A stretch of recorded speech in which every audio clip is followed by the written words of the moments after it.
It would be very helpful if you first try to solve the problem yourself before watching this video. Question 327.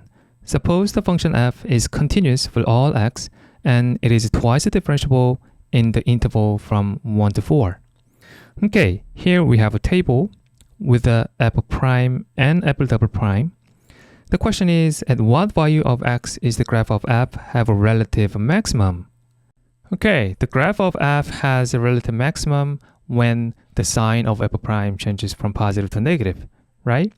Here, in this interval, f prime is positive.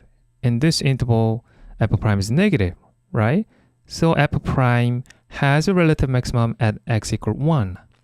Here, when we look at the value of f prime, its DNE does not exist, right?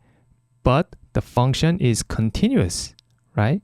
Then that means we do have relative maximum at x equal 1 even though f prime is undefined because the sign changes from positive to negative.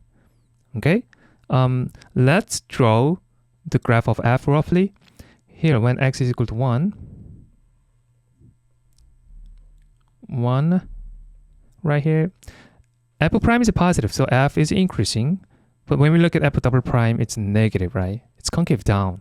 So it'll increase like that, right?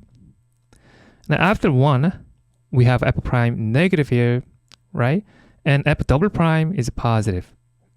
Decreasing concave up, right? So decreasing concave up, it'll be like that, right? So we do have relative maximum at this point, even though f prime is undefined.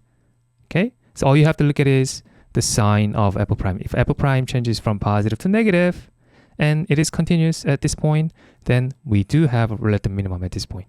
Okay? So the answer has to be B. What about at x equal 3?